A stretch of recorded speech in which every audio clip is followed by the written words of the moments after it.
Welcome to our webinar today on execution, how leaders go about getting things done. We think this really begins by bringing together three very important elements. The first being having a clear vision and overall strategy for where you're going. That, secondly, is combined with the efficient action that comes from the culture and the organizational structure that supports execution. And the third big clump of activities have to do with people's individual behavior. So execution obviously depends upon individuals, and we think that how they act, their ability to set stretch goals, their ability to move more rapidly, these are what come together to form an overall picture of execution.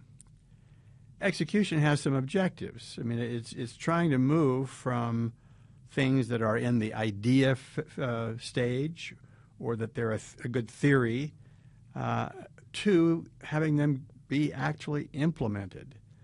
It's moving from discussions about, well, why should we do something? What's this all about? To how do we do it? How are we going to make this happen? And finally, it kind of moves from what needs to be done to really when shall it be done? What are the specific timetables and milestones that we're going to work to? It reminds me a little bit of the old Ross Perot comment about if you see a snake, just kill it. Don't appoint a committee. Don't call a consultant or hire. Just if you see a snake, kill it. I think you ought to call a consultant. Okay. Well, thanks, Jack. And again, what we wanted to do was show you some data around execution. We were doing some research where we looked at people who were rated as having high performance, and they did well on behaviors. So it was a combination of both. We compared these to the other raters or the other people rated in the organization. It's a fairly large study.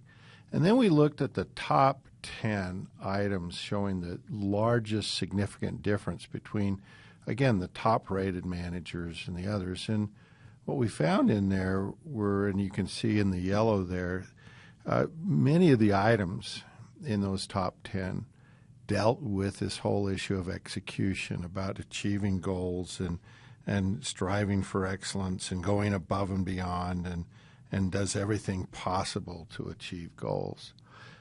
Now, as we thought about execution, we thought it'd be interesting to show you some data. And we looked at the difference between males and females. So Jack, what are typically females tend to be thought of as being better at kind of that nurturing competency, that kinds of thing? The soft, warm, fuzzy stuff. Yeah. Gosh, when we looked at the data, turns out they're a lot better at execution. That's statistically significant at the 0.000 level, 000 level. That's a huge difference between males and females. And so when we look at our overall data, and this is a large data set with 47,000 data points in a global database there, that's pretty convincing. When we look at that data over age, what we see is this male distribution. And what's interesting is from 25 or from below 25 to 30, it goes up. Ability to execute goes up. But after that, it just declines. It is a downhill slope. But when we look at the data for women, it goes down a bit, but it levels off above average, I might say, and it stays there throughout their career. So we're finding, and we have compelling evidence to show that women tend to be better at execution than men. The next thing I looked at was this levels in the organization, where we have top management, senior management, middle management, supervisors. And I thought, well, who is going to be the best at execution? Who talks about it the most? Who yaks about it every day? It's the CEO, right, Jack? Right, right. Jack doesn't do that. But what's interesting, when we measured people on execution, we found that the supervisors were rated more positively than the top management. And when I looked at this data, Jack, what I thought is it's the size of the object that's the difficulty here. Supervisors have a very focused thing that they're moving. They have goals that they can get their hands around. CEOs have that's a big rock to move. And I think that's the difference there. Do you see something else? Well, there? I think the senior leaders are being held to a higher standard, I think, as you would expect. Oh, that's true. And so I think that the combination of a more specific, focused target and the people holding the more senior people to a higher standard may account for some of those differences. Yeah. We then looked at functional areas and who is the top in execution. Well, of course, it's sales. They really get execution. Customer service, general management, legal, finance, and accounting. They're all above average. You can look at that list. Safety's last, followed very closely by HR and training. Well, the next thing we looked at was differences by geography. And as you see here, the U.S. is above average, 56th percentile. Other areas tend to be lower in general. But then when we looked at specific countries, guess who comes out on top? China. Now, that shouldn't be a surprise to us, should it? China is very aggressive, followed by South Korea, and then the United States, then Spain, Pakistan, Mexico, Hong Kong. You can see the ratings there by country. And that's an interesting dynamic, and we've sort of seen that from different countries, the higher ratings there.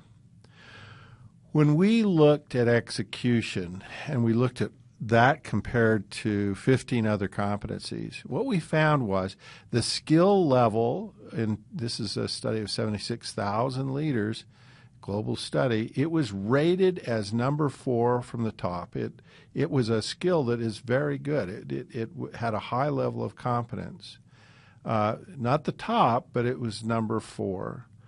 And then we asked people which of the competencies and capabilities was most important. And it was interesting that for your primary manager and your secondary manager, execution was the number 1 most important thing. Does it surprise you that your boss thinks that getting things done is the most important thing for you to focus? It shouldn't, and so I guess we're making the point here that this is a very critical competency and one you ought to pay attention to. Okay, so now we move on to what is the driving force for overall task accomplishment. So our research then turned to looking at what are the elements that come together, and we looked at this skill of execution and its relationship to having a really clear strategy. And so we began by looking at those individuals who scored highly on the topic of having a clear strategy, but they did not score as well. They weren't in the top quartile when it came to execution. The probability of them being an extraordinary leader was roughly 8%. This is the group that would be kind of typified, I guess, by ready, aim, and clear strategy, very little execution. Lots of aiming there. Lots of aiming. If you flip that in the opposite direction and say, what about those people who really were good at execution but didn't have a very well-defined strategy?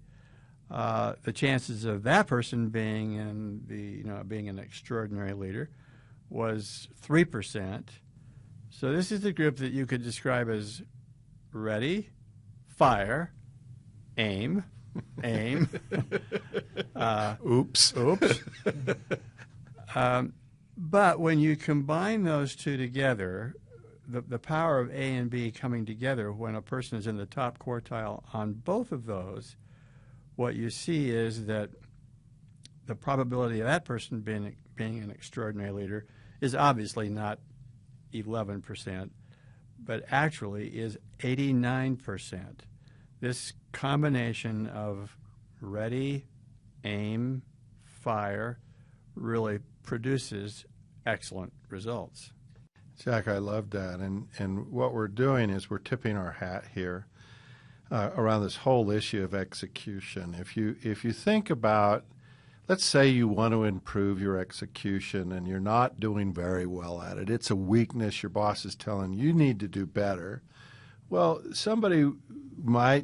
what they might do is they might write down their goals, make goals a priority, and they might not get distracted, and they stay focused on the goals that they have. So they're really paying a lot of attention, and they're working hard, right?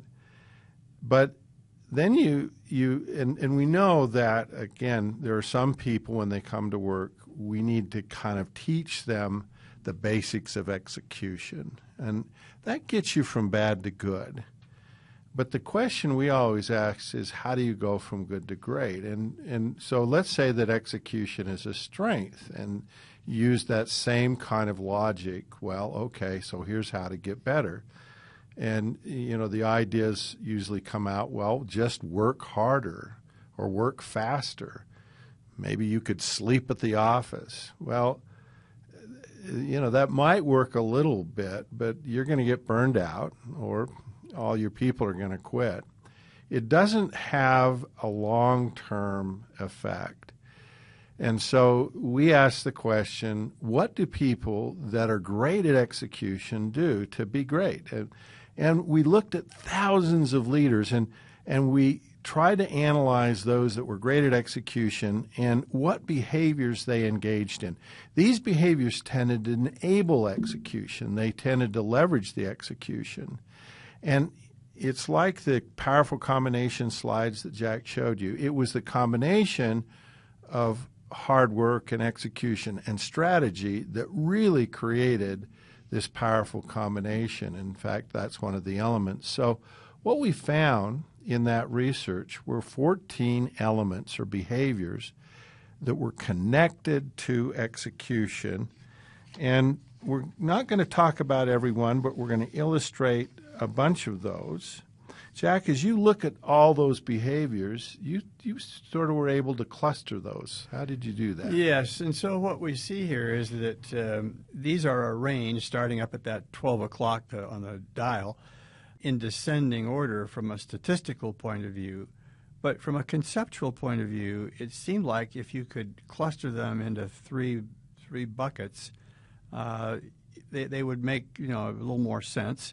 So the first bucket was having a clear vision and strategy. And here we have the items about being, having a good plan and being well organized. And secondly, being able to anticipate the problems that might arise. Then the second cluster, creating an execution environment, which involves having this culture of accountability where people really hold each other accountable for what they committed that they would do, and then being sure that you've got the right kind of resources available. And then the third item there, creating high-performance teams. And then finally, the third bucket had to do with the individual behavior, the leader's behavior of setting stretch goals, and you can read the rest of them there, moving with speed and so forth. So we luckily, this very much reinforced our earlier kind of description of what is execution broadly, and we see that it gets fleshed out by these companion behaviors that define execution more specifically. So just taking the first one, planning and organization. I mentioned earlier this wonderful combination of when you have a plan, that then you're able to kind of execute according to a good process and find ways to thereby create much higher levels of commitment from the people who must execute the plan. Without a clear strategy, execution gets very meandering and very disjointed. And you see this executive kind of looking at this chart. That's what happens when there is no clear strategy. Long ago, Confucius, this wise kind of philosopher, made the observation that the man who chases two rabbits catches neither. And here again, the lack of a plan leads people to not being efficient at execution. Happens that I live not too far away from several dairy farms. I'm always amused as I drive by them to see the cows that are spending most of their time, it seems like, on the fence, always sticking their head through the fence, trying to get that grass that's on the other side. There's a lot of grass back in the pasture often, but they just seem like they really enjoy kind of getting that grass that's on the other side. So again, there is this enticement to kind of go off and look for what's not in your field, and that's what happens when there's not a clear plan. It is amazing in organizations how people are always sort of saying, we ought to do this, or we ought to do that. They're always looking outside the strategy, and that's that same behavior as cows. Another characteristic of leaders who were very effective at execution was their ability to anticipate problems. Now, to test this, we looked at the ability to anticipate problems, and we looked at people at the bottom 10 and top 10 and the middle areas there. And then we looked at execution ability. And, Jack, that is about as linear as anything I've ever seen. I mean, this ability to execute and if you say, what's the problem here? People jump into a project, and what do they assume? It's just going to go like they plan. They take time to plan, but they don't take the time to think about what could go wrong. And again, research is quite good on the fact that if people will just sit down and ask themselves that question, what could go wrong? What could get in the way of this brilliant plan that we've constructed? They actually can anticipate some things, and their ability to anticipate things is fairly good. And by anticipating them, they A, see them coming sooner, and B, they start to think about, well, what are we going to do if that happens? Another thing that really gets in the way of execution is integrity and trust. There's a lovely quote by Edward Marshall: "Speed happens when people truly trust each other." So what happens on a project when you question a person's integrity and there's a lack of trust? When your boss says, I need you to give extra effort, and I think people start asking, what are they trying to do? And are they going to take advantage of me? And what's going on here? And all these issues of trust come up, and when that does, people slow down. They start to question things.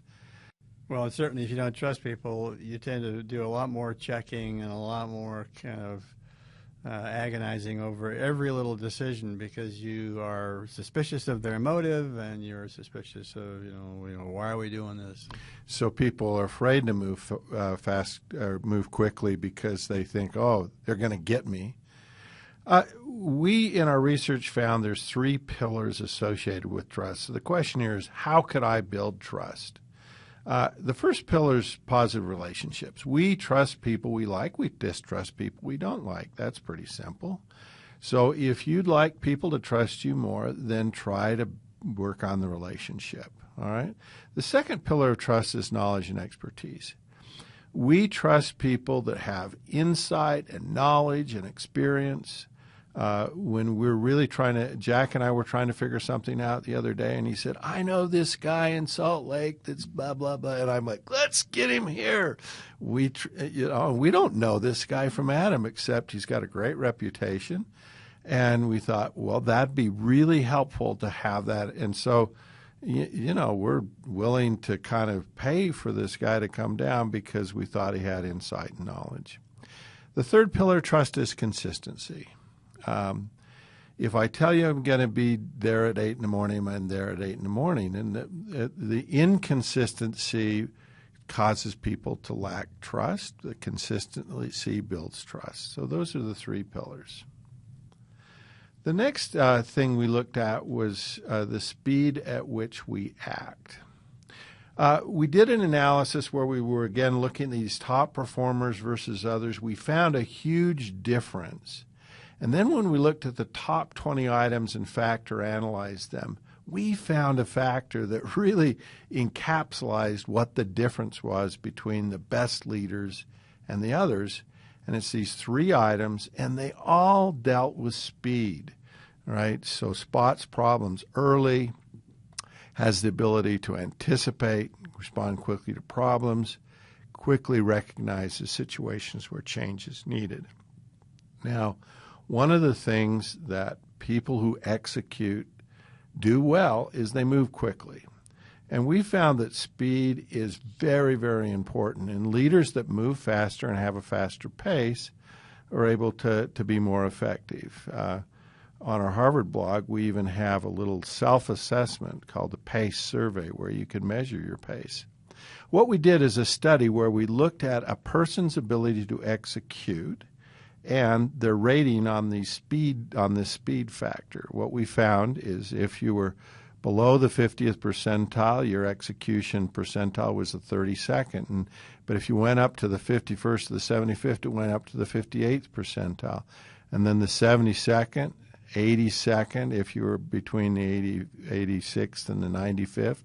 The 96th percentile, if your speed is at the 96th percentile, your execution's at the 90th. Now, what we became interested in here is if there was any downside to speed. Would people moving too quickly drive execution down? But what we found is the stronger the speed, the higher the execution. That continued to go up, and there's no downside to speed whatsoever. The next thing we looked at was this whole notion of how you accomplish things often depends upon the ability to marshal the energies and enthusiasm of other people. Leadership, by definition, means you're not doing something alone, but you're doing it with the help of others. Unfortunately, there prevails in our modern culture right now a message and a belief that only 30% of the people who work in organizations here in the U.S. Are in that boat rowing forward.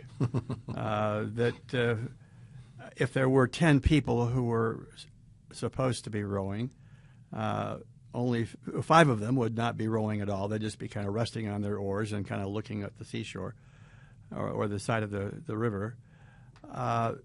2 of the people would be rowing in the opposite direction. They would be kind of rowing against the others. And only 3 would be rowing in the direction that you hoped the boat would be moving in. Now, I don't happen to believe that data. I think that data is absolutely erroneous. I think the better data that's available would say that probably somewhere between 70 to 90% of people in organizations are engaged. But there's no question that creating high-performance teams really depends upon having people in the organization who are willing to row the boat and row together and going in the right direction. Chances are you've all been on a team, whether in school or at work, that's a little bit like this picture that we see here of tipping over and not doing well. And we know how difficult that is, how challenging it is. Our research on high-performing teams, and this was data coming from about nearly 67,000 teams, team leaders do several things really, really well.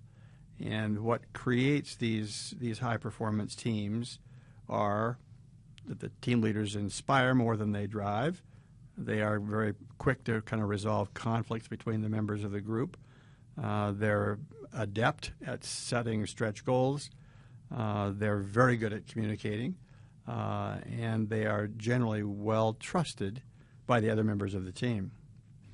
Well, that makes a huge difference. And boy, if we've been on that team from hell, we sure know it. And we've been on the high-performance team, it makes a big difference. Another characteristic of leaders who had great execution was they gave honest feedback in a helpful way.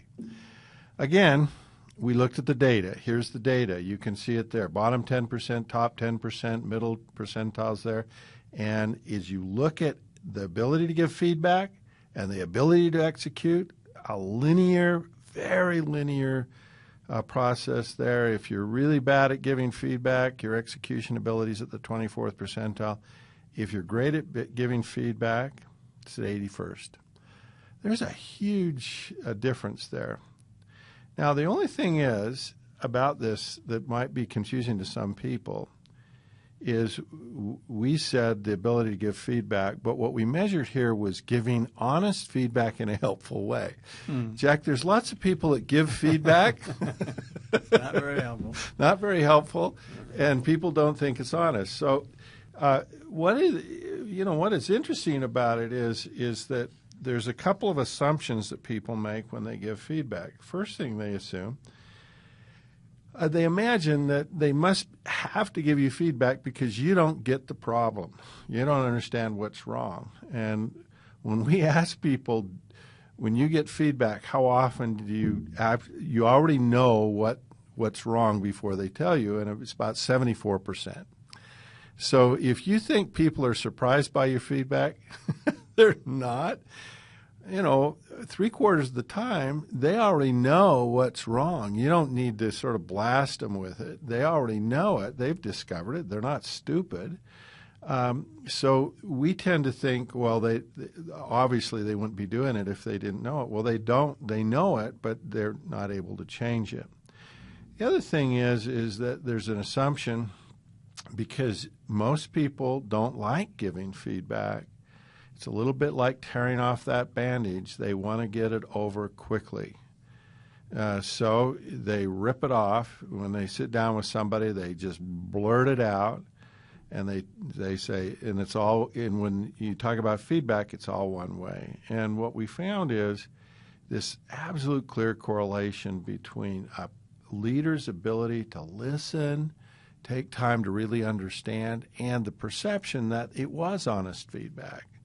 Jack, you've studied this for a long time. Any other insights on that whole giving feedback and how to do it well?